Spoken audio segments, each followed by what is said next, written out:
Hello and welcome to PFF Fantasy Football Podcast. I'm your host, Ian Hartitz, and today we got some more preseason breakdowns. We got Mac Jones just winning the Patriots QB1 job, and also some breakout candidates, veteran rookies, all that good stuff. So I know a lot of you, maybe you've had your fantasy drafts over the past 2 weeks. Maybe it's going to be on Labor Day weekend. Either way, we got week one, only 1 week away, and we still got to stay up to date with all these rosters. So I've watched all the preseason games, broken down everything, and my co-host has gone through everything here as well. So you've heard him on here often. Dwain "The Rock" McFarland. If you haven't caught our FFPC hashtag high stakes draft, you can check that out on the Tuesday edition of this podcast. Also went live on YouTube, courtesy of the fine folks at StreamYard. But Dwain, happy Tuesday, man.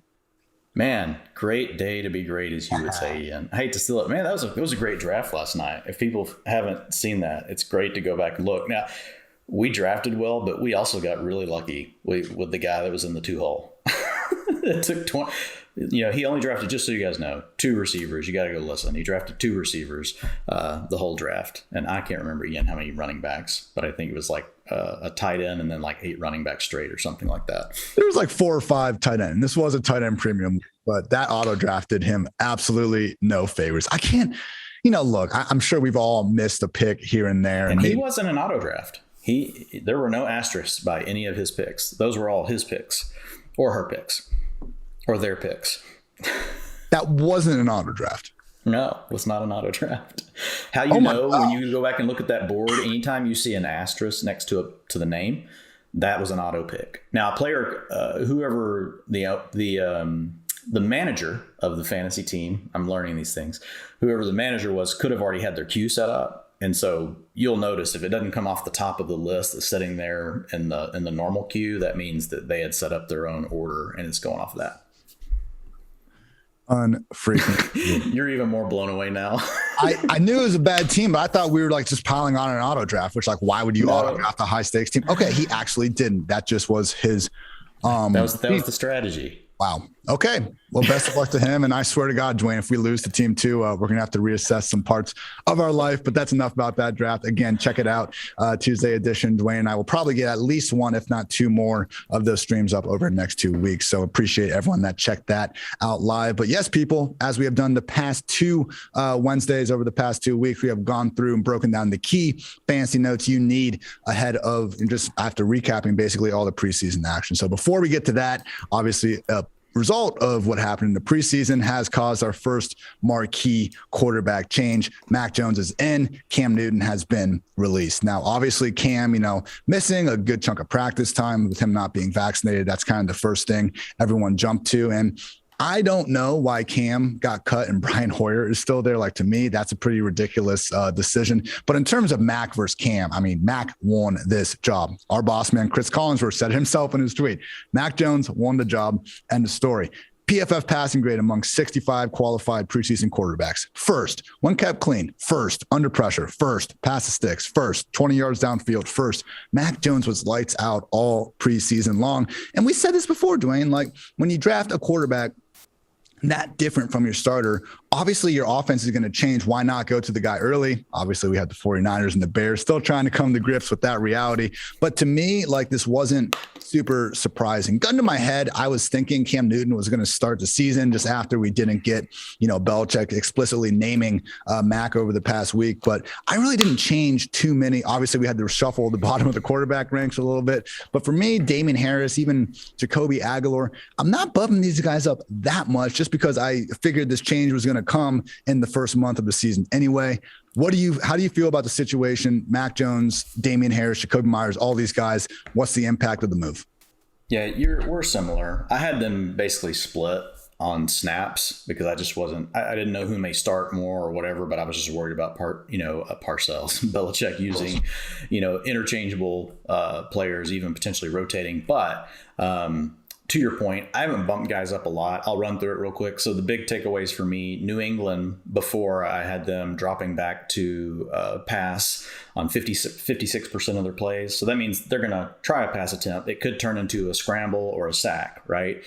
So now I bumped that up to 60-40 with Mac Jones on the team, mostly because I see them trying to just be a little less run heavy because you're going to lose the design runs for Cam Newton. I had Cam Newton taking on 17.5% of the design rushes, and with him gone, I don't think just all of that goes to the backs. I think they'll run a little bit less. And then you get rid of the scrambles that would have gone to Cam Newton. So what you end up with is about a 60 to 70% bump in pass attempts for the team once you take out sacks. And so, that's basically like an extra, 2 games of passing volume for the receivers. So they do get, even though I'm not changing their target shares and things like that, they get a slight bump from that. But to your point, it's not enough for me to really want to move them up the ranks. I've got them all. I was already pretty aggressive on Jakobi Meyers anyway. I think, talent usually wins out. Targets usually come because players can get open, all those sorts of things. But we have to admit, like Cam, 100% locked on to Jakobi. So I'll be interested to see, does that continue on with Mac Jones? If Myers is really the best player, the best target on the team, it probably will. But it's just something to keep an eye on. I'm not moving Myers down, but I'm also not really moving him up. So even though he gets a slight bump, in my projections, but from a ranking standpoint, I'm keeping him right there. If you look at Damian Harris, the big thing is you don't have to worry about Cam Newton taking those carries inside the 5.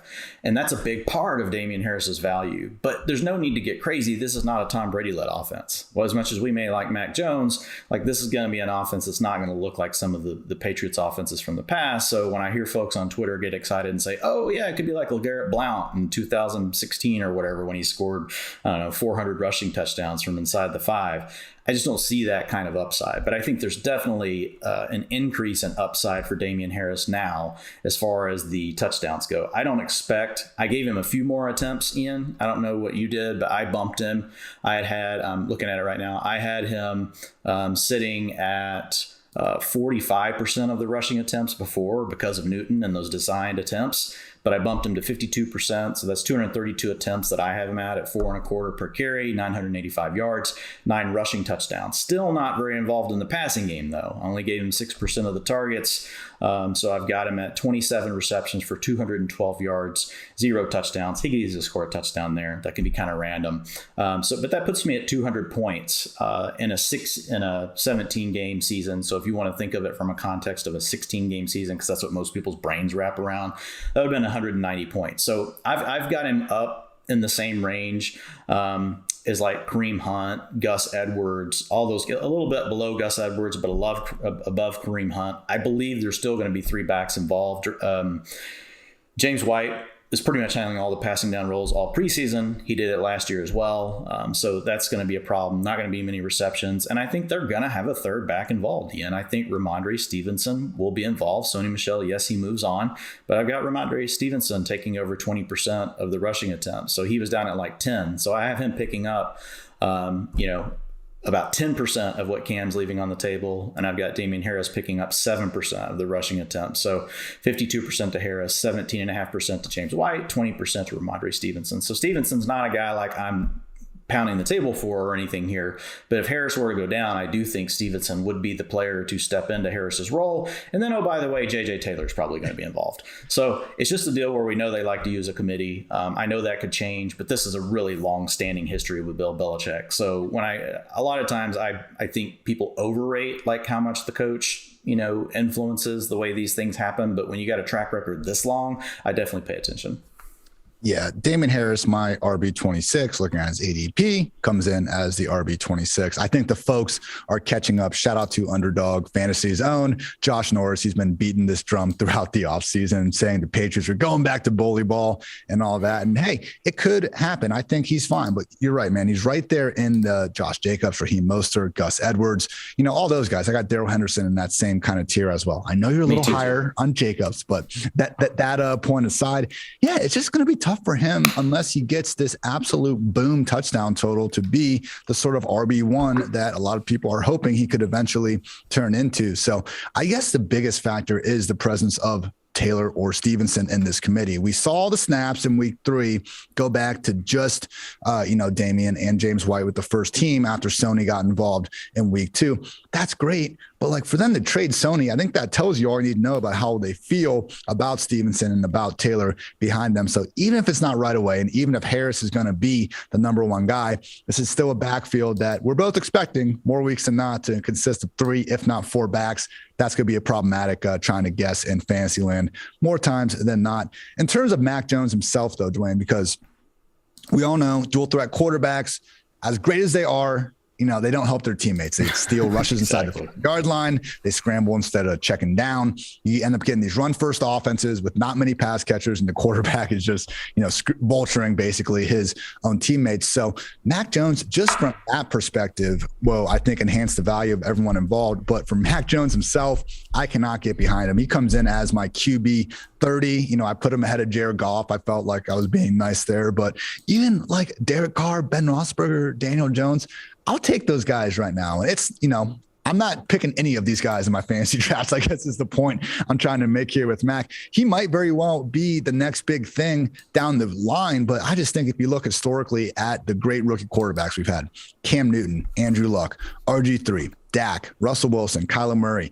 all those guys, and then Justin Herbert most recently.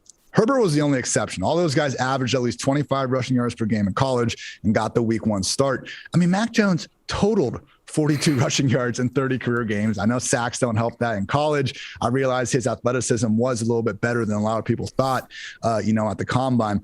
But Dwayne, I just think we're looking at a quarterback who's not exactly going to be pushing for the league lead in pass attempts. And when you take away his potential to give you anything resembling a rushing floor, like that's just not a situation I'm trying to buy into for Max. So, it's okay if you're in super flex 2 QB dynasty, if you feel good about the guy long-term, that's one thing. I would just say, don't let this really big headline kind of influence you ahead of your fantasy draft this week. Like Dwayne, if you're in a single QB, even like super flex league, you can't be looking at Mac until we're like later mid rounds. Yeah. I mean, a super flex, obviously that changes everything, but yeah, I'm not drafting him in a 1 quarterback, format, unless, I'm playing in some gargantuan like 16 team league, but in most leagues like 12 10 teamers, I've got him at 570 attempts, 377 completions, 3,990 yards, 24 touchdowns, 14 picks, 2 rushing touchdowns. So I mean, it puts him right at like 270 points, so I think where you could start to make tiebreakers is kind of like what you said, other quarterbacks. And I don't pretend to be like so great at projections that like when I've got 10 to 20 points apart, like that, I think that's huge. I think that's close, right? Especially once you get to these bottom range quarterbacks. But I think you named the right ones: Daniel Jones, Sam Darnold, Jared Goff. That's kind of the range. I've taken him over Carson Wentz right now because I worry about Wentz's injury. But I think a player like Jameis Winston probably still gives you more upside, as long as Taysom Hill isn't coming in and poaching. I agree. I like Zach Wilson over him.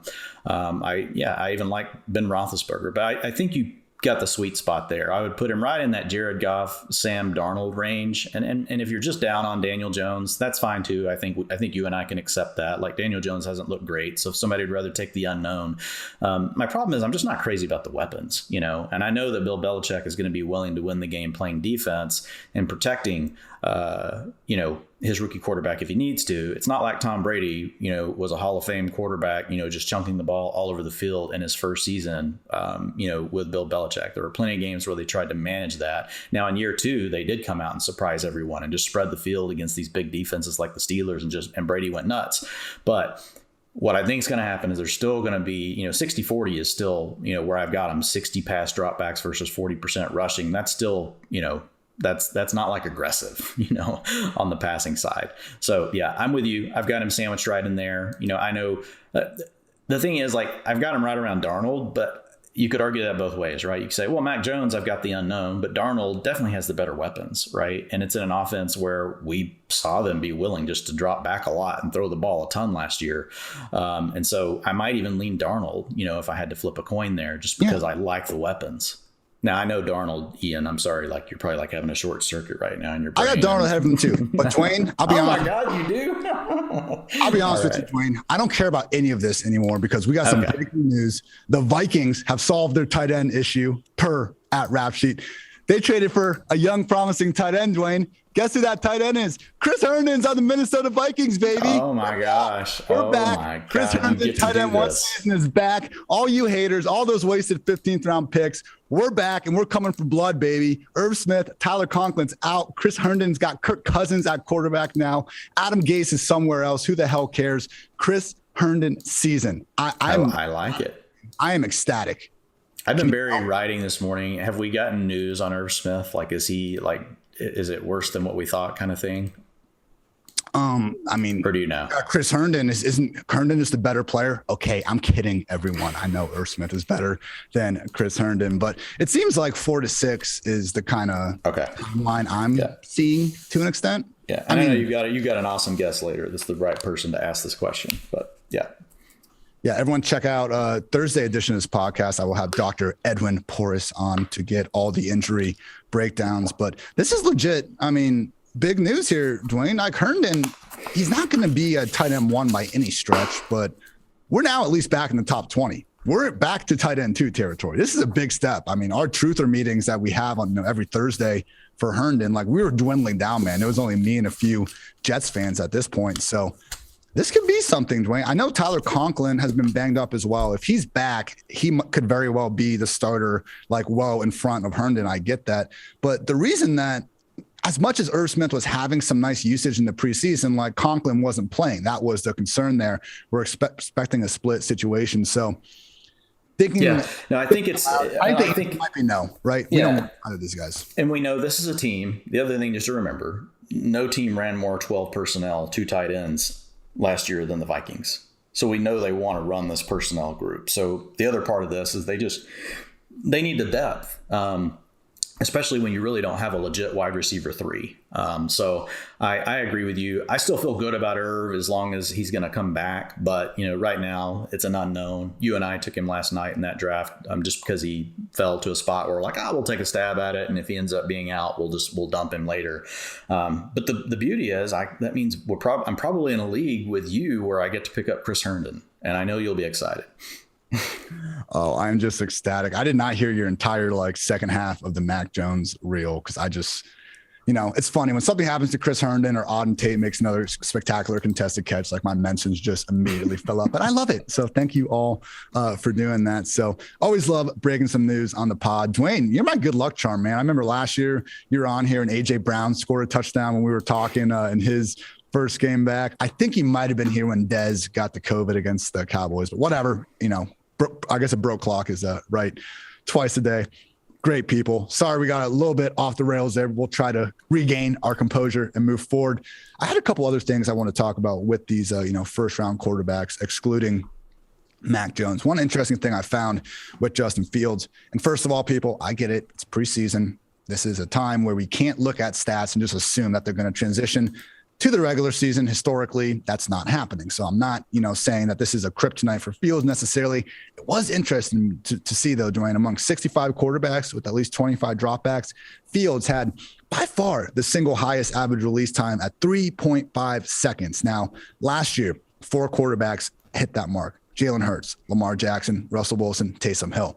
Obviously, Fields, being a dual threat player, having the ability to extend plays, that's naturally going to lead to a higher average release time. I'm not saying, this stat, just like any other stat, is this end all, be all opinion of a guy. With that said, Mike Renner in our PFF draft guide coming out, the one primary negative on Fields, play speed a tick slower than where you'd like it. When in doubt, he holds the ball. This was kind of the issue going through. And hey, maybe it was because Fields was out there not playing with the first team receivers. Maybe it's because he was having a horrific time with that offensive line. But we have also proven, Dwain, some of these PFF studies, that pressure does tend to be a little bit more of a quarterback stat. And the only team that was under pressure more often than the Bears this preseason was the Atlanta Falcons. So do you think that this tendency Fields has to hold the ball a little bit longer, could that be something now where Nagy sees this and almost just relies on Dalton longer than we could even fathom because he's worried about the guy's health? I'm still on the record saying I want Fields out there week 1. He should have been starting week 1 in the preseason, for goodness sake. This is interesting though, because it's a small red flag. And to me, it's only relevant because, again, this is one of the primary negatives on Fields coming out. What are your thoughts, I guess, on the Dalton Fields situation and if you're putting much stock into this finding? Some. I mean, it's like you said, if you go back and you look over the years, I mean, you have some of these quarterbacks that are willing to hold the ball longer. Russ Wilson's been in that category before. Aaron Rodgers has been in that category before. So as long as you know how to navigate the pocket and avoid the pressure, to your point, because the quarterback does own part of that, and it's more than just getting the ball out fast. There's different ways to help alleviate pressure in the way that you manage the pocket.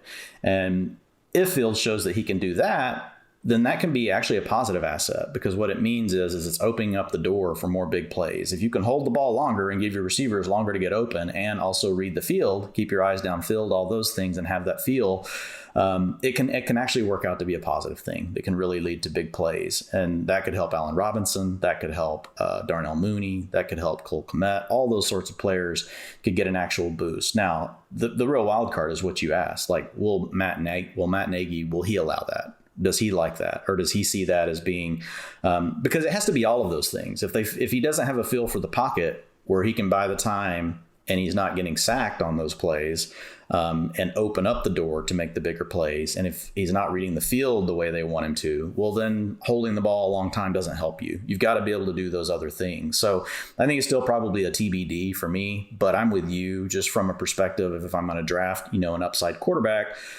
in rounds 12 through 14, and Fields has slid a little bit here lately, especially in some of the sharper drafts. I'm still okay with taking him. You just got to know that it could be several weeks before you see him. To your point, it could be worst case that you don't get to see him at all. We've kind of been spoiled with some of these things that we've seen from really rookies across all positions over the last couple of years that causes us to all have these higher expectations than maybe we even should. We're kind of at that pivot point of, do we take this new data over the last few years that we've seen with rookies, and is that now the norm? Or are we still in an early enough honeymoon phase where, actually rookies could still struggle, right? And they may not continue to do as well as what we've seen in the past, and they could kind of slide back more to what we had seen pre the last 2 or 3 years. So I think it's interesting. It's something go either way. This will be an important year in the data points for, rookies and what our expectations are in their first years.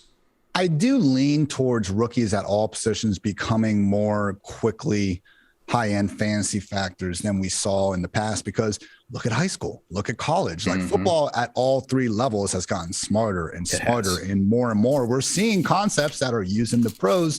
Kids are already learning to do when they're 16 years old, obviously sports science and, developing their physique and all this stuff is at all-time highs. Now you could also say the 25-year-olds in the league are also benefiting from all this. So feasibly they should be doing better than the incoming guys. But to your point, it is a great, this will be a good test year for it. Same thing with the undersized wide receivers. I mean, in this class of just one, Mickey Mouse sized guy after another, how many times do we hear Devontae Smith?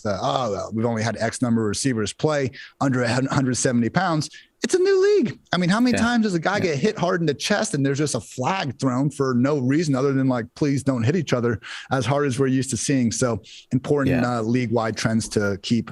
Rule changes are huge. And to your point, it's different now. It was a trickle down, right, from the NFL. The NFL thought they had the best offensive minds and they knew everything, that they were leading the way. And that's where the whole pro style offense, quote unquote, thing came from. Right now, you have the guys in college learning from the guys in high school, and that's where the innovation's occurring. And then that's being tweaked upon in college, and the NFL coaches, even the best ones like Bill Belichick, I give him credit for this, like 10 years ago, right? Started going and hanging out with Urban Meyer and a lot of these different, head coaches, Nick Saban, and just trying to understand what were the new things they're doing in college. And so that's a big difference, to your point, is now the NFL is actually trying to incorporate concepts that are coming up from high school and up from college, and the players that are coming in have already used those things, and it's just more of a players league. It's less of a coaches league where everything has to be about run the scheme. It's much more about,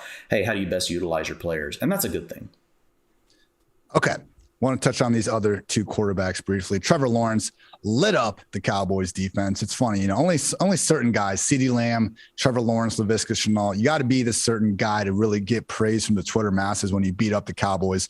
Odell Beckham does not apply to that group. But, I thought Deontay Lee, PFF's, one of our just sharp ass NFL analysts, the stuff him and Seth just put out on a weekly basis absolutely blows my mind every time I read it. But Deontay had a good tweet at PFF_D Lee, just simply stating that Trevor Lawrence was made in the lab, and that is kind of the impression you get sometimes when you see this dude put the ball wherever he wants. It was not concerning. None of us were ever, raising red flags. The fact that he hadn't scored a touchdown in the first 2 preseason games, it was good to get reminded of just how good Lawrence could be. Looking forward to seeing his debut against, a not very good Houston Texans defense. Going to go on a limb there.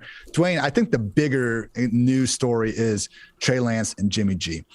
Jimmy got the start, played 14 snaps with the starters, but Lance in those first 2 drives was also in there for 10 snaps before working strictly with the backups. Obviously, they could continue to use the strategy, or maybe Kyle Shanahan pulled a fast one and just wanted teams to have to study this. I guess my biggest feel with it, one, to me, this now looks more like a Lamar Jackson, Joe Flacco situation as opposed to the, worst case Alex Smith, Patrick Mahomes, plan that we've seen laid out over the years. And 2, I'm pretty happy for the potential of this just with the best ball teams. Like, it's almost like when you get Taysom Hill in the last round when we were doing before the quarterback battle was over. If you look at the backup quarterbacks around the league, there's 3 that could maybe give you a usable week, like without being a starter, maybe even 2. I can only think of Taysom and Trey Lance off the top of my head. So at a minimum, great, we're actually getting some touches on the regular season when we're not starting yet. And it's looking more likely than ever that Lance can get that job at least by the midway point. Because again, people, Lance, Fields, we're telling you to draft Kirk Cousins early. That's going to get you through the first 7 games. And we just need Lance to get the job by November 21st when he finishes the year with the Jaguars, the Vikings, the Seahawks, the Bengals, the Falcons, the Titans, and week 17, Championship Sunday, the Houston Texans. So, Dwain, thoughts on the QB rotation? Do you expect it to continue in the week 1? And how much longer do we have to wait for Lance to win this job? Yeah, I do think it's going to continue into week 1. And I think really how long we have to wait is up to Lance. He hasn't looked great. We know that he brings different intangibles than what Jimmy G brings to the table, but he's got to do his part. He's got to look better. He's got to look better. He's got to just play better. And once that happens, I think it could be, kind of like what we saw with Lamar Jackson. Remember when he was rotating in and out, early on with Baltimore, and then ended up at the end of that season, he took over, right? We've seen this with the 49ers before. Remember back in the day, and it wasn't a rookie season, but you remember when Alex Smith was off to that great start with the Niners under Harbaugh, and then they just went to Kaepernick and they went out of the Super Bowl that year. I think Smith got concussed. He missed 1 game. Kaepernick came in and just played a better. It was over. I was like, yeah, and okay. So that kind of thing can happen. And Jimmy G has definitely been a player that, has had his fair share of injuries. So that's the other open door. I think there's a lot of paths to getting Lance in there. My one concern with him is people have just gotten so high, Ian. I love him. He's part of my, if you've read my quarterback plan for how you should handle your strategy for your drafts, Lance is definitely, in there. He's a component of it, but I'm taking him when he slides. I do not feel like I have to have Trey Lance in the 10th round. And I see a lot of people taking someone like, say Josh Allen or even an Aaron Rodgers or a Tom Brady, and then turning around and feeling like they have to hammer Lance right away. And I feel like there's so much meat on the bone at all these other positions in those spots, in those rounds. I'm just not going to force it. But when it falls to me, I'm okay with it, because I do think there's a scenario where Lance, if you got to wait until those last 4 weeks, it's tough to hold a quarterback on your roster unless you're in a super flex. It's tough to hold a quarterback that long, especially when bye weeks are going to be nuts. When we get to week 7, you're going to have injuries on your team. You're going to have half the league off, it feels like. And so there's going to come these points where people are going to start releasing guys like this if they don't get on the field soon enough. Now, maybe that's the real answer. Draft them at a value, and then when your league mates start cutting them, if you can find a way to make that pickup, especially depending on what you've got at quarterback and how you feel about it, then that's when you can grab a guy like Lance or Fields. Yeah, and I would just say, my draft strategy with Lance has always been, we're getting him and then Cousins later. And those are 2 double-digit picks. Yeah. If you're getting Brady, if you're getting Rodgers, one of these guys, no, you don't need Lance all of a sudden. So, don't be wasting, 2 top 10, top 11 picks on quarterbacks. Now, all of a sudden, we're jeopardizing 2 of our more important picks, and one of them is going to be on the bench or cut before too long, because that's just how roster construction works.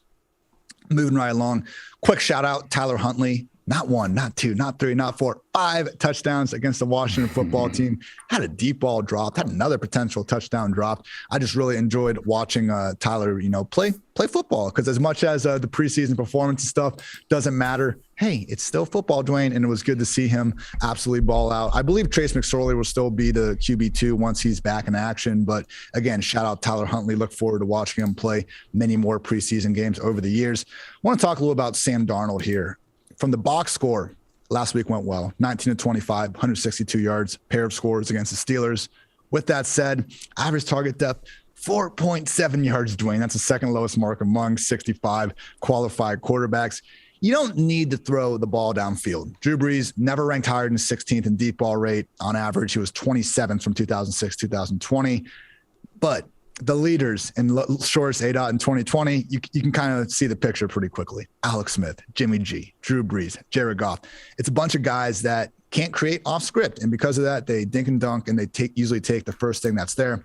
What's interesting to me is this is not who Sam Darnold usually was. If anything, the best we saw from Darnold was when he would extend the play a little bit, ideally not get sacked or fumbled a few times that he could avoid that obstacle, and then start, playing backyard football. So much like the field stat, I'm not saying this is a negative in and of itself for Darnold, but I'm curious to see, what this comes next year.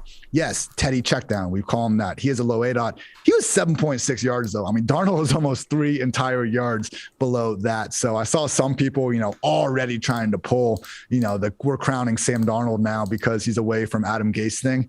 Chill on that. That's all I'm going to say. Let's see what happens, Dwayne, because I think the low ADOT could be good for the receivers as a whole. And I think you have some thoughts on that in relation to DJ Moore. But again, just in terms of evaluating Sam Darnold, of seeing if he can take this next step, I still need to see more. Yeah, I just think it's a small sample size is all. We got a half of football. My guess is that ADOT's going to come up. To your point, he's been an 8.8 and 8.1 in 2019 and 2020 versus last year you had Teddy at a 7.6. So some of it can be a meet in the middle based on what the coordinator wants, right? And the depth, of the routes that they're running.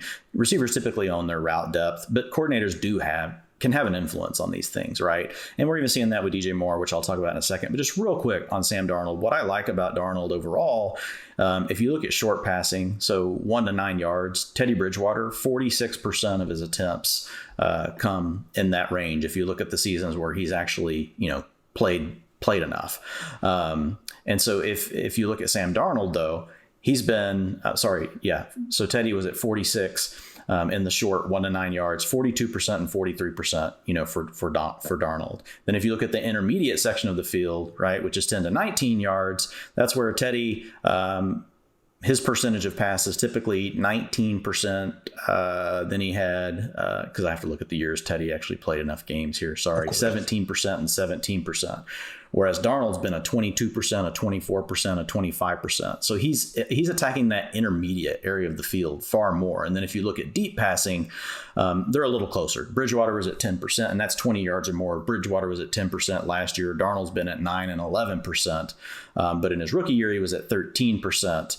So I really think that short and intermediate passing game, that's where I think you're going to see some of the difference, between the two. And so I think it'll ultimately end up balancing out. And I think, the Panthers have, the receivers to make this work. The exciting thing about DJ Moore is he's just running a wider variety of routes. Last year, they were really using him more as the field stretcher, which is okay. Good ADOT means high air yards. And so fewer targets can turn into more. The catch-22 with this is if Moore's going to run more intermediate and short routes, his target percentage needs to come up a little bit. But I think that's totally possible. It's in the range of outcomes for Moore. You want to own players that are getting to run the full route tree. And we've seen Moore be able to do that. We now know he can win deep. We know he can win underneath and run after the catch. He just needs touchdown regression to work positively for him, right?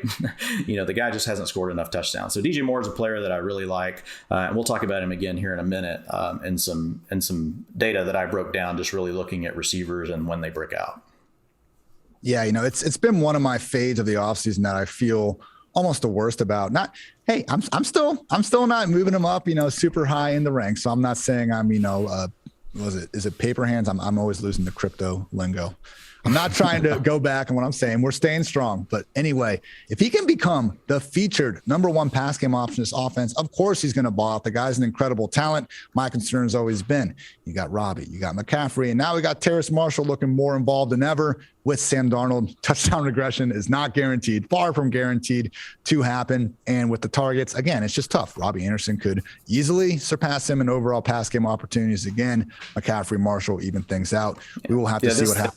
This last weekend, just real quick, routes 96% for DJ Moore with Darnold in the game, 96% for Robbie Anderson, 67% for Terrace Marshall, 78% for Dan Arnold. I thought that was kind of, I know a lot of people, I don't know how much is left over for Dan Arnold, but that's a good enough number. If you can get up to 75, 80% as a tight end, you can have a shot. Targets were 24% to Moore, 21% to Robbie, 17% to Terrace Marshall. Long down and distance, meaning obvious throwing situations, all of those players were on the field for 100% of those plays. 11 personnel, Terrace Marshall out there, that's when he gets to be on the field 100%. But when you go to 12, which is their other primary set, so 2 tight ends, only 20% of the plays for Terrace Marshall. However, the player that did rotate off with him for that one snap, because they ran 5 snaps from 12 personnel, was DJ Moore. So you had Robbie Anderson out there 100% of those times. Just snap percentages, 93% and 93% for Robbie Anderson, 56% for Terrace Marshall. So it's to your point, there's a lot of mouths to feed. I see Moore and Anderson obviously leading the way just because they're going to be on the field more. I think where Terrace Marshall's really got an opportunity to help folks is specifically in best ball leagues, because I think the big play potential is going to be there. And I think he could easily lead the team in touchdowns. Yeah, and he's one of, several guys, Gabriel Davis, Laviska, Shenault, Nico's not quite in that tier. I would put him kind of right there with Gabriel Davis as someone that, I know Gabriel's number 4, but he's on a little bit more of a pass-heavy offense potentially, and obviously Buffalo uses 4 wide receiver sets, one of the highest rates in the league, them and the Cardinals. They're one injury away from balling out, but if that injury doesn't come, I just think there's going to be fewer targets than some of the truthers would hope for. But his ADP hasn't been booming up, super high into the ranks. So I'm checking right now to see where he's at. So I think these guys are fine targets at the end. Like, I'm always thinking that Marshall's typically a 12th, 13th round pick in sharper formats. Can slide a little further than that, like in home leagues. I'm seeing on wide receiver 61 on Fantasy Football Calculator, which is more home leagues. That's great. Like, you would think from all the Twitter hype that I think we see from Terrace Marshall that he'd be firing up the ranks, but he's not. So for that reason, I am in Dwain. Now, we need to continue talking about what is up next. Oh, J.K. Dobbins. We haven't gotten to this yet. It's a shame, Dwain. It freaking sucks, actually. J.K. Dobbins, one of, I think, 5 or 6 running backs to average 6 yards per carry in a single season over the past decade. Unfortunately, tore the ACL. He will miss the remainder of the season, and it hurts. Now, the $1 million question, because fantasy is a cruel game and we have to immediately move on from guys and assess what will happen, because Dwain and I are paid to do that, is seeing what's going on with Gus Edwards. Now, before this happened, I had Gus Edwards as my RB38, flex with benefits, and I still thought it'd be more of a 1A, 1B situation between Gus and Justice Hill if Dobbins got hurt. I'm still kind of leaning that way, and I understand now it's looking like Tyson Williams instead of Justice Hill. Either way, I don't see this being the Gus Edwards takeover. We can't just take Dobbins, rush attempts and just add them on to what Gus was already getting. As much as Gus is truly good, I've seen the streak of seasons with 5 yards per carry. I've put a freaking highlight clip together with the other guy. I love Gus Edwards. He is a great football player. But when the Ravens brought in Lamar Jackson in 2018, like, they also brought in Gus Edwards to be their feature back, and he did good then, just like he's been his whole career. What did they do in 2019? They brought in Mark Ingram. 2020, second-round pick on J.K. Dobbins. I think they are going to add someone, Dwain. And I know Harbaugh said they're good right now. They're not interested in Gurley. I think they're letting all the rosters cut down for these 2 days. So for me, I am baking in the idea that I don't think the Ravens are done addressing this position. Gus comes in as my RB27. I think the most optimistic Gus bust stands out there. You can put him all the way up at RB19, still be behind James Robinson, David Montgomery, Swift, Carson, and our consensus top 14 guys we talk about. But I'd be cool taking him ahead of, Miles Sanders, Mike Davis, potentially Javonte Williams. That's a pretty tough one for me. But Dwain, I guess the question is, like, how much in rankings can you move Gus up now, because that's the information we have, and how much do we need to consider again, I think it's a likelihood that they add someone else, because like that was why I kept him low last weekend. I'm hearing that this dude was going off the board in the 3rd round of some of these home drafts. And so I didn't want to cause a sense of, panic with people saying I need to get Gus Edwards, because as great as he is, like, why is his projected touches like any different than, Damian Harris, than Darrell Henderson, than Raheem Mostert, like all these guys that he should not be going rounds and rounds ahead of. So give me your overall thoughts on the situation, where you have Gus ranked, and I guess just, again, like how you kind of feel about keeping a guy down the rankings with the idea that they probably will add someone soon. Yeah, I think that it's a range of outcomes thing, right? I mean, they could add someone. I don't know how I would put a percentage on it. And it also depends on who they add. Like, how do we feel about it? I mean, the thing with Gus Edwards is they did give him $10 million this offseason to play another 2 years for the Ravens. So that they do like him. So I think that he'll lead the backfield. But when you got Lamar Jackson that's going to get about 30%, right, of the attempts, well, he'll get about 17-18% of the designed attempts, and then he'll pick up another however many percentage on scrambles. But if you just look at it purely from design rushing plays, I've got Gus Edwards at 40% right now. So I've got him at 236 carries, 4.5 yards per carry. That's 1,060 yards. I've got him at 8 rushing touchdowns. I've got him at 18 receptions on 23 targets. They just don't throw the ball to the backs a lot, and I think that's where Justice Hill will pick up some more work.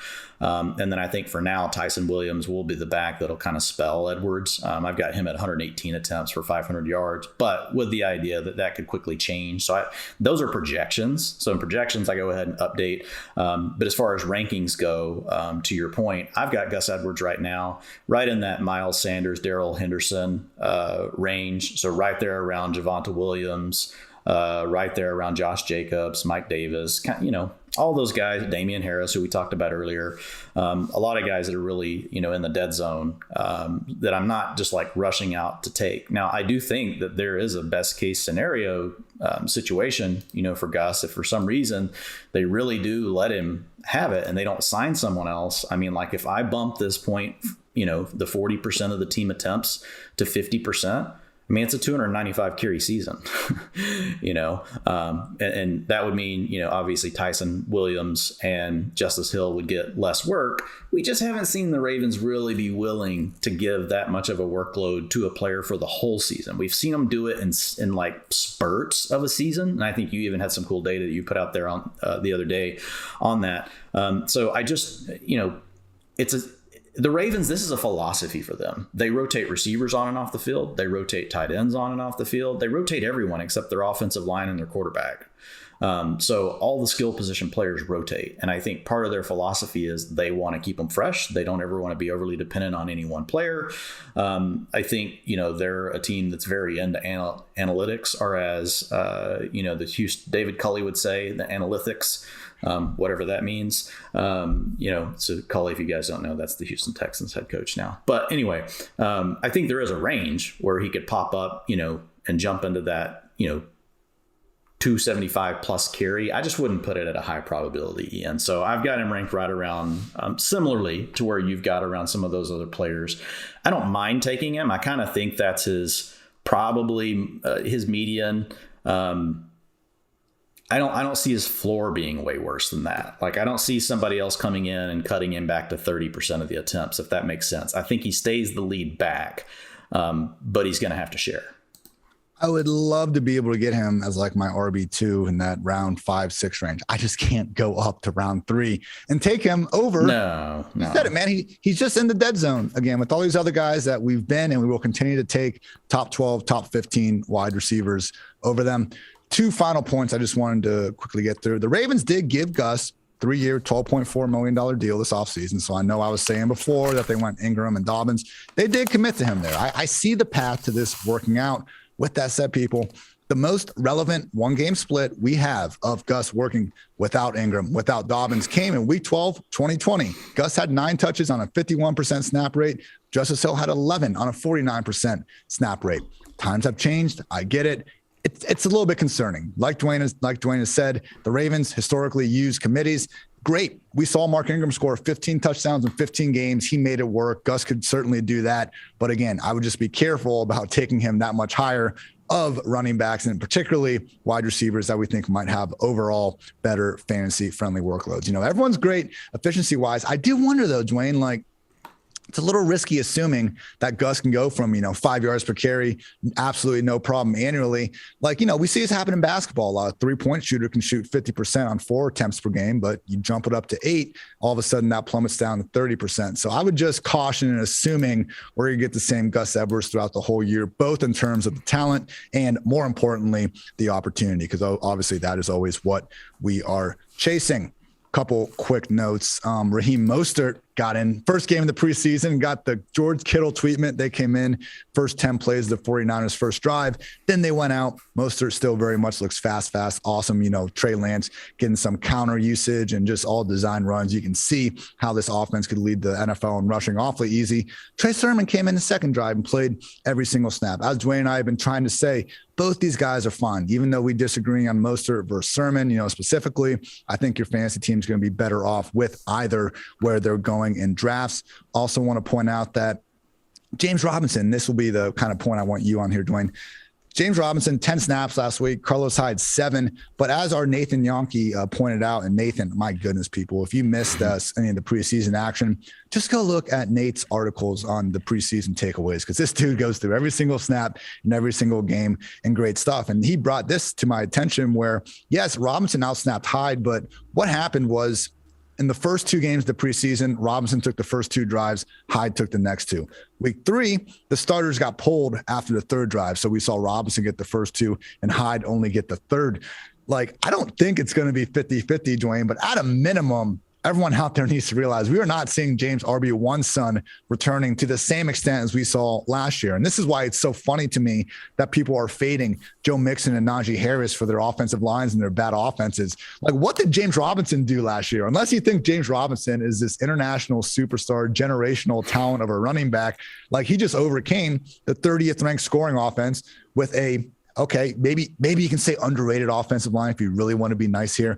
Either way, the only reason he was that good last year was because only Dalvin Cook and Derrick Henry had more touches. Then he got hurt. So Robinson, he's still my RB18. I got him behind Carson, Swift, David Montgomery. I'll take him ahead of Javonte, Miles, Mike Davis, and everyone's flavor of the week who we just talked about, Gus Edwards, obviously. So, Dwain, thoughts on your projected James Robinson role? Because as much as we do talk about preseason first-team snap rates, they're important. They're way better than the depth charts PR interns put out.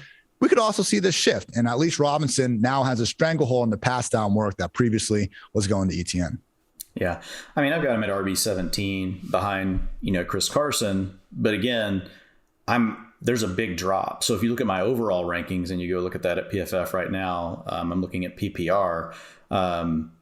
If you look at where I've got overall, there's a big drop once Carson goes before I would be willing to take James Robinson. There's a lot of receivers that I've got, sandwiched in before I would take him. And yeah, Nathan hit the nail on the head. So the notes I had for the utilization report this week, James Robinson handled the first 2 drives with the starters while Hyde rotated in for the 3rd, and then the starters were gone. So not even counting that 4th drive as being something for Hyde. And the thing that makes it tougher is the Jaguars, they didn't find themselves in any type of long down and distance, any type of short down and distance situations over those first 2 drives. So it just made it difficult to tell, like, is there a certain could situational football come into play? Meaning, is one of them going to handle, the passing down duties? One of them going to handle, the short yardage, 1 to 2 yards to go on 3rd or 4th down, that sort of thing. We didn't get enough data to really say that. So, but it was enough for me. So let's say it turns into, and we've seen this type of thing before. It doesn't always, if they like both backs being able to do everything, it could really just be more of James Robinson 2 drives, Carlos Hyde 1 drive. James Robinson 2 drives, Carlos Hyde 1 drive. To Nathan's point, it could also be 3 drives to 1, 4 drives to 1, because they may have just wanted to get Carlos Hyde in the game while there were still starters in for that 3rd series. We can't, that's where these things get a little tricky, and it's not an exact science. And if that were the case, then all of a sudden James Robinson would be worth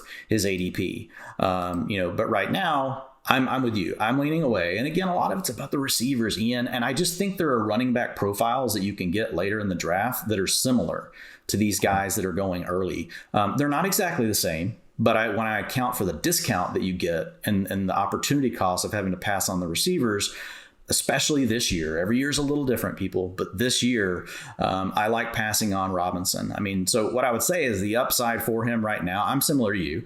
I've got him right now right at 50% of the attempts, so 52% for me. And I've only got Hyde at 23%, but still that's 234 attempts, 935 yards, 7 rushing touchdowns. And then I've got him at 44 receptions. So I've got James Robinson, 309 yards receiving. I've got him at 218 fantasy points. I've got Carlos Hyde only at 100. So it's not like I like Hyde. It's just that it's just enough, Ian, to make me, a little skeptical. Now, if it turned out it's like every 4 or 5 drives it's Robinson, or if it turns into that as the coaching staff is like, look, Robinson's is clearly the better player than Carlos Hyde, right? Then you have something, because if all of a sudden you bump that 52% to 60%, that's 267 rushing attempts versus, what I had him at before, which was 234. So that's what you're looking for. And it's possible, but again, that's 218 fantasy points where I have him right now. Even if I give him those extra carries and a few extra targets, it puts him at the 250 point range. You can draft receivers right now that are going in that range that could push for 250 points, and they've got a better floor.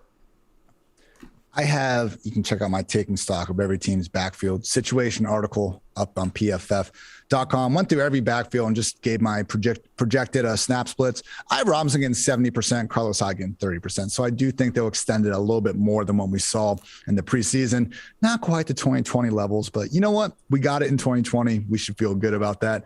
I will say, though, Dwain, if anything, getting some of these injuries, having Tariq Cohen still out and all that, I think the dead zone almost starts after Robinson. I'm not saying I'm taking these guys in the third still, but can we just call Carson, Swift, Montgomery, and Robinson vampires? Because I feel bad grouping them in with all these other guys. I think we need to have a slightly more defined zone with all this. But I think technically he fits the definition though, right? A back without draft capital. We saw him go grab, Travis, Etienne. So I mean, he fits the criteria of what you're looking for in a dead zone back. But to your point, he did prove that he could do it last year, right? I like his situation way better than Myles Gaskin, who we've basically just heard, they're just going to use 3 backs. They're just gonna until, Myles Gaskin completely strips that job away, which we just don't know if he will. So, I would put him ahead of those players. Again, it's just the opportunity cost for me, Ian. Last night in the draft we were in, I think it was the guy in front of us took him at round 3, pick 3, James Robinson. So we definitely don't want to be doing that.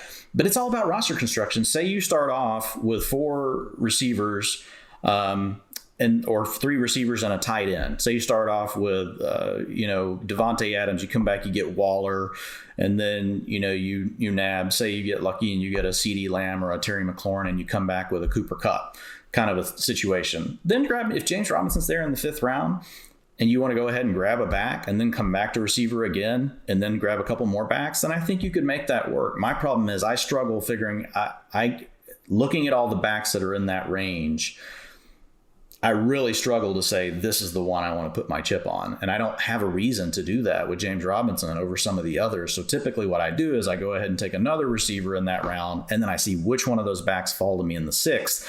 And if they all go, we get to take a player like we did last night with Raheem Mostert or Trey Sermon, someone like that.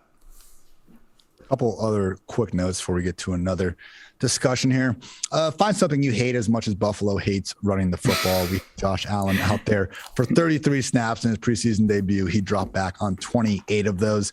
I mean, I was pounding the Zach Moss jump earlier this offseason. The hamstring injury did not help him take over this backfield. Even though he is back, it looks awfully split between him and Singletary. And we even got Matt Breida getting schemed usage as a slot wide receiver, RB hybrid. The answer is no, people. Apologies for those of you drafting earlier in the offseason. I misled you a little bit on Moss. Look, he was always someone that I just thought we could draft at value. And he still could become a, low, an RB3, a low-end RB3. That's his best-case scenario. We don't want running backs where their best-case scenario is a low-end RB3. Bills still have 258 million reasons to maybe not run Josh as often near the goal line, but maybe they're just going to pass the ball 900 freaking times this year. My bad on Moss. Singletary is a better value, but I think the answer is probably just no. Don't forget about Christian McCaffrey's handcuff. Chuba Hubbard was at 27 of 28 first-team snaps through the first 2 weeks. Last week, 35 of 41 snaps with Sam Darnold. Absolutely love to see it. Mentioned earlier, but shout out Gabriel Davis had an awesome game with Stephon Diggs out, really getting that starting treatment. Laviska Shenault against the Cowboys showed off that, ability to break tackles. I mean, the fact this guy is playing close to 230 pounds, he really does run like a Cheeto with thoughts of an assassin, as some might say. Cortland Sutton back there, Shadow Realm, some poor cornerback, took him off the TV screen on the wide receiver cornerback ISO cam. He looks healthy. I'm excited to see him out there week 1. PFF Fantasy Football Podcast alumni Nico Collins started ahead of Chris Conley, scored a touchdown. He's looking right there with Brandon Cooks. And hey, people, they're saying in Houston that any veteran is available for sale. Brandon Cooks, David Johnson are the ones being rumored a little bit. I'm not guessing that Tyrod's going to enable more than one fantasy relevant wide receiver. It could be Nico Collins, though. Shout out Terrace Marshall balling out all season. As Dwain mentioned earlier, just briefly, maybe it was off the pod, but anyway, Captain America, Chris Evans, really impressive game. I mean, for him to catch a 29-yard touchdown from the slot and just, beat his man, it was good to see it on film because we've heard talks out of Bengal camp really all August that Evans was playing very well, looking like a good pass catcher. And at this point, I am fine, preferring him as the handcuff over Samaje Perine. Because if Mixon gets hurt, then Evans and Perine, I believe, are going to split snaps, and Evans should have the more fantasy-friendly pass down role. So some quick notes there, but Dwain, I think our next topic of discussion needs to be about the Broncos, because an interesting thing happened here. As great as Javonte was in week 1 breaking tackles, and then we had this, viral blitz pickup in week 2 that you love to see from your rookies, he was still splitting first team snaps with Royce Freeman. Then a funny thing happened in week 3. Coach Vic Fangio decided to rest his rookie running back that they traded up for to get in the top of the second round. He was quoted by saying the following: "No, he wasn't dealing with anything. We wanted to feature Melvin Gordon early in the game and then give the other guys, the young guys, a chance. We felt good about what Javonte has done the first couple of weeks." So, Dwain, I think now there is a chance that Javonte is the week 1 starter. If not, I do think it's going to be Melvin and Javonte, Royce, distant third option. That's what this tells me, and I feel good about still having Javonte right there as a low-end RB2. And again, as someone I think we should really be targeting in the 5th, 6th round as our potential second running back, particularly for those in a keeper league, because we just historically see these top 3 round backs really see a nice ADP jump from year 1 to year 2. So newfound expectations for the Broncos backfield. Dwain, go. Yeah. I've been out on Javonte Williams at ADP, and you guys, if you follow me on Twitter, you've seen me talk about it's really hard for these second round running backs to overcome some of these veterans. But I think Melvin Gordon's injury through the preseason, just like what you talked about with Zach Moss, it just opened the door, right? And Javonte Williams came out and looked really good. So I think Javonte Williams starts out the season most likely handling all of the early down work. I say all of it. I've got 45% of the rushing attempts going to Williams, 35% going to Melvin Gordon, 5% going to Royce Freeman, the rest of the quarterbacks. And so I think there's an opportunity, though, Ian, that he could grow his role. We've seen that they don't really like him out there so far on the passing downs, but he can improve on that throughout the season. And so I feel like him not having to play shows enough that the coaches, one, they like what they've already seen from him, and they even said that in the post-game comments. But then number 2, they don't want to get him hurt. That means they've got a plan for this player.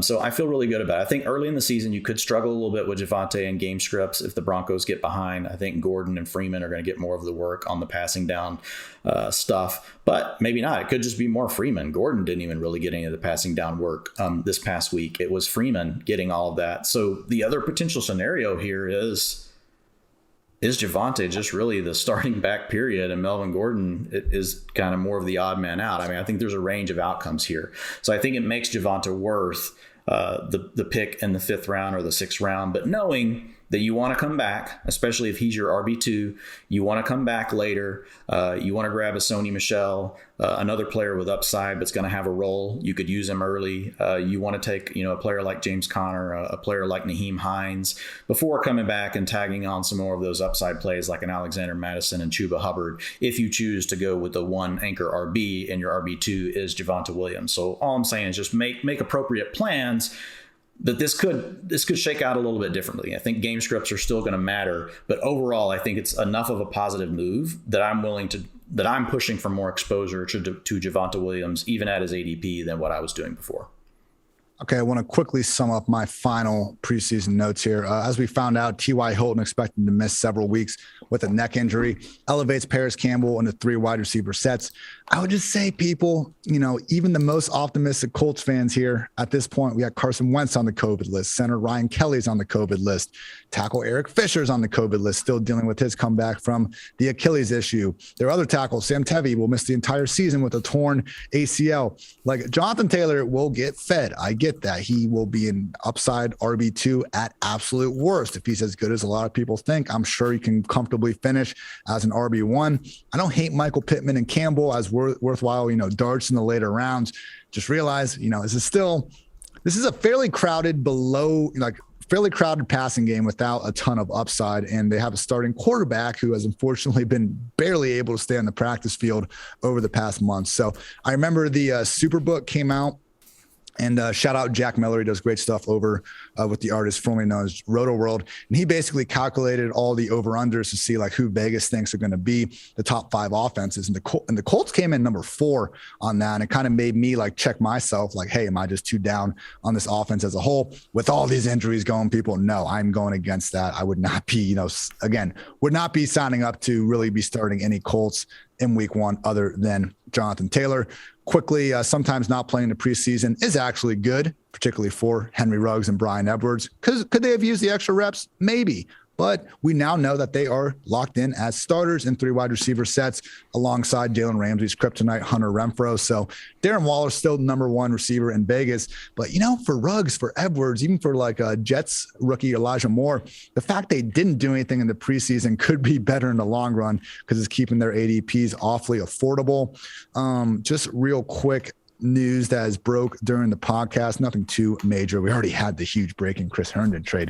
Of course, Giants are unsure of Saquon's availability in week 1. They just said he needs to get some more practices under his belt first before they make a decision. Once again, this is just them not making a decision right now because they don't have to, but there's, again, no new medical issues with Saquon's injury. Again, check out that podcast I have coming up with Dr. Edwin Porras, and he has some excellent information on Saquon. The Eagles released Jordan Howard, which is good news for the Miles Sanders potential to lead that committee. Still expecting Boston Scott and even Kenny Gainwell to be involved as well. By the way, please change your number, Kenneth, man. Name a good 14 running back ever. There isn't one.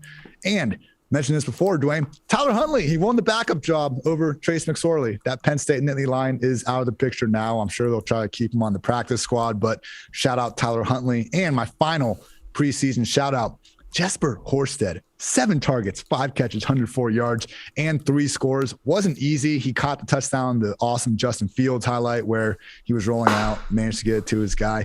Then he had an absurd one-handed catch on the run, 3rd trip to the end zone, ended up outrunning a few guys. So will Horsted have a consistent weekly role? I really freaking doubt it. They already have Cole Kmet and Jimmy Graham there. Either way, great players make great plays and great games. Shout out to you, Jesper Horsted.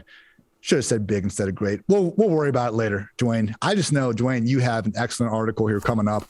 I believe it's going to be published on Wednesday, maybe Thursday. Yep. But let the people know about your breakout and fade wide receiver candidates, and I guess what you were trying to accomplish here with this piece.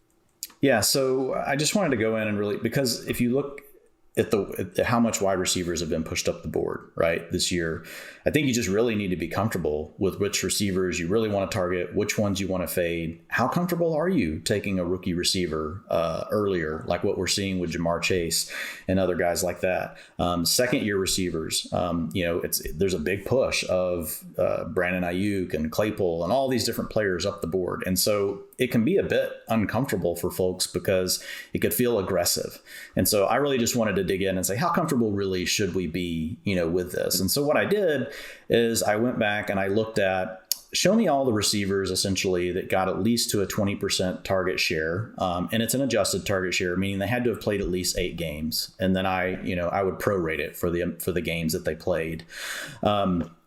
And if you look at this list and you look at historically the players that have really had a huge season, potentially coming after one of those 20% seasons, is when they've hit it by age 23, when they've hit that 20% target threshold by age 23. And so if you look back, AJ Green, he did that when he was 23 in his first season. He was at a 22%. He jumped to 29% target share the following year. DeAndre Hopkins, 22%, or at 22 years old, he hit that number. It was in his second season, and he hit 25% target share that year. His next year, he jumped to 30%, right? So then you look at Des Bryant. Now, he was an exception. He was 24 years old when he finally hit the 20% adjusted target share, which was at 21% in his third season. Next year, jumped 6%, up to 27%. Mike Evans, at the age of 21 in his rookie season, hit the 23% mark, and in the next year, hit 29%. So here are your players that are between ages 21 and 23 that have accomplished all those things that the players above have also accomplished. And so you're looking for some guys that can make some big jumps. A.J. Brown, 24% at his second season at 23 years old. Brandon Ayuk, 23 years old, first season, got to an adjusted target share of 22%. Then you got DJ Moore. I know DJ Moore seems like he's been around forever, but he's still a young player. He hasn't hit 25 yet. This will be his 25 season. He hit that 22% mark in his second season at age 22. DK Metcalf also hit it last year, second season, 22%, age 23. Jerry Jeudy, Justin Jefferson, also on the list. The surprise players a lot of people don't think about, Marquise Brown is on this list. He hit that at age 23 in his second year with an adjusted target share of 23%. And then you have DJ Chark, 23 years old, in his second season, hit a 21% target share. And last year, he actually dropped down to 18%, but he was playing injured. And then one final one, Ian, super sneaky player, Christian Kirk, 23 years old. He hit it. That was in his second season. He got to a 22% adjusted target share. Now, he did drop to a 15% in his N+1 season after that last season, but he still did accomplish the feat. And so those are just guys that you're looking at, you can get later. The other thing I really wanted to look at is because the rookies are going so high, like how comfortable should you be with some of these rookies? So let me just break down here all of the rookie receivers since 2011 that have gone with a top 6 pick.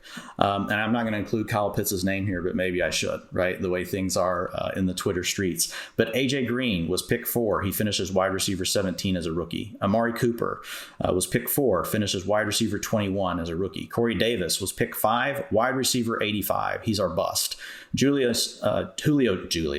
Jones, draft pick 6. Wide receiver 21 in his rookie season. Justin Blackmon. Julius Jones going over Julio. Well, I am a Cowboys fan, so you got to run a lap, Dwayne. You got to run a lap. I do need to. Julius Jones was great on draw plays, but that was it. Justin Blackmon was pick 5. He was wide receiver 29 in his rookie season, and then Sammy Watkins was pick 4, wide receiver 29. So if you notice something, there was only one wide receiver that didn't finish as wide receiver 36 or better. So that means a wide receiver 3 or better. And then you had 3 of those receivers give you wide receiver 2 seasons, and Julio Jones, Amari Cooper, and AJ Green. Now, I'm not saying the rookies we have this year are those players, but at the end of the day, they do hit the top 6 criteria. The NFL seems to be pretty good at hitting on this. So Jamar Chase and Jalen Waddle both fit inside that criteria. Chase typically goes anywhere between round 4 and round 6. People have let off the gas a little bit on Jamar Chase now, so I like buying the Jamar Chase. Round 6 is fine, I think, for him. I didn't like buying him at round 4, but round 6, I'm good with it. There are some concerns with Chase, right? Is he ready? He's looked rusty. He's been away from football for 20 months, all those things. So he's having to work through a lot of that, so he could start slow. But the one I love, Ian, is Jalen Waddle. And you can get him in round 9 or round 10. And so he was a top 6 play. I think he's going to be in the slot the whole time. He should get between 75 and 80% of the routes per drop back for the team. So easy money looking at Jalen Waddle, 9th, 10th round pick. Yeah, though, again, I've gone over this on Waddle several times, but he just has seemingly getting penalized for injuries that aren't there, and a limp that, is there, but it's not him actually being injured. Yeah, we've seen Rondale Moore have great uses. Terrace Marshall has had a great preseason. Waddle was the one that earned the number 6 overall pick in the freaking draft and could very well, he should probably be favored to lead this offense in targets as it is. So love that, Dwayne. Everyone, make sure you check that out on pff.com. And, sometimes I see some of you looking at our articles and all that, and you might say, hey, I pay for this. I'm not trying to pay for it. Well, people, you can get 30% off any PFF subscription to all first-time subscribers with promo code Kickoff30 for $7, people. PFF's Fantasy Football Draft Guide, player rankings and projections, including mine and Dwayne's rankings, all of PFF's locked article content, cheat sheets for your fantasy draft, and more. Again, promo code Kickoff30 for 30% off any PFF sub, all this for $7. Go to your grocery store, look at the stack of, fantasy magazines that were probably written in June or July. I've been there. I've done those before. Those things are outdated and they cost more than $7. You can get far more than that. I was at the gym earlier, shout out me, and went get a very expensive smoothie that if I get like 2 of them, it's going to cost more than my gym membership anyway. That thing costs $10. You could have gotten all this for $7, people. In this economy, what a deal. Code Kickoff30, 30% off any PFF subscription. Also, shout out to our friends at Fantrax. Fantrax is free fantasy football league manager, is the most customizable, easy to use, and feature-rich platform in the entire industry. PFF is gearing up to play our leagues on Fantrax this season. If you're coming from another site, that is no problem. Fantrax can import any of your current leagues completely free. Create a free account now using promo code PFF at fantrax.com/PFF. You get a chance to win a trip to any regular season game this year for you and your entire league, plus $6,000. Give me that. Give me Vegas. We'll turn that $6,000 into $100,000. No freaking problem on those craps tables. Again, promo code PFF at fantrax.com/PFF. And I would be remiss if I didn't mention, people, the NFL is back, and DraftKings Sportsbook, an official sports betting partner of the NFL, is giving all new players a can't miss offer for week 1. Bet just $1 on any NFL game during the first week of the season and receive $200 in free bets instantly, no matter what. Take advantage of this limited time offer now. Here we go. Big moment here. Download the DraftKings Sportsbook app now and use promo code PFF to receive $200 in free bets when you place a $1 bet on any week 1 game. That's promo code PFF to get your free $200 in free bets instantly. Limited time only at DraftKings Sportsbook, official sports betting partner of the NFL. Must be 21 or older. New Jersey, Indiana, or Pennsylvania only. New customers only. Restrictions apply. See DraftKings.com/sportsbook for details. Gambling problem, call 1-800-GAMBLER, or in Indiana, 1-800-9-WITH-IT. I wanted it in one breath. We didn't get there, Dwayne. I'll watch the film and get better. You should do side effects for drug companies. I think you can do it. I think you're close. We're close. Well, like I said, we can all get better at all parts of life and all parts of the podcast. So, Dwayne, great stuff as always. We're going to be back recording Thursday with our buddy Andrew Erickson. We're going to have our favorite pick in each and every fantasy round. Hopefully we'll talk about some more guys we just haven't gotten to over the past 6-7 months. And then we're on to week 1. I can't wait. First week 1 will be a little bit funky just because there's no waiver wires and there's going to be no games to review from Sunday. But generally, people, our in-season schedule, this is what you can expect. Monday morning, probably Sunday night, honestly, just after the games are over, we're going to have a game-by-game review, trying to look at stuff that, pops outside the box score, immediately look ahead to next week. On Tuesday, we're going to have a waiver wire-centered episode and also just some more general notes from week 1. On Wednesday, Dwayne and I will be doing a game-by-game breakdown of everything. Thursday will be a special guest. We are happy enough to lock down Roto-World's own John Daigle for week 1. Friday is going to be a DFS more centered show, and we'll again look ahead at some injury stuff. And then Saturday morning we'll have an episode released that will go over all the key injury news from Friday. And last but not least, we will have a live show Sunday mornings, the start sit. I want to call it the start sit hour, but I think it's going to be about 45 minutes. But yeah, we're just going to be answering all your start sit questions as fast as possible. This is not a show with start sit questions. This is a show solely devoted to answering your start sit questions. I mean, I remember sending just a tweet and trying to take 20 minutes last year at every 10 a.m. on Sundays, and a good 500 or 600 of you would be having questions. And hey, you want to win your games? We want you to win your games. Come check out the Start Sit 45, Start Sit Hour, whatever the hell we're going to call it, and we will try to do just that. So that's our pod schedule. Dwayne, I know, man, this is the last week that you can republish anything. We obviously got a lot of fantasy drafts going on this weekend. What can people find from you on PFF.com to help them dominate? Yeah, I'll be putting all my tier article stuff back out there, obviously updating the rankings every day. You'll have this wide receiver breakout and fade candidates that will hit tomorrow. And then I'm trying to think, what else do I have, like off the top of my head, Ian? I don't know, man. I have like a bunch of stuff. I've got more strategy articles based on some of the drafts I've done with the FFPC. I'm going to put out 2 more articles this week on different draft positions. I put out one late last week. So if you're interested in joining any formats like that, where you're dealing more in that mid-stakes, high-stakes type league, just breaking down what those players are doing and how you handle roster construction from different positions in the draft. Great stuff, always from Mr. McFarland. I've also updated my 10 tips general strategy guide. Check those out at pff.com. He's Dwain. I'm Ian. This has been the PFF Fantasy Football Podcast. Until next time, take care, everybody.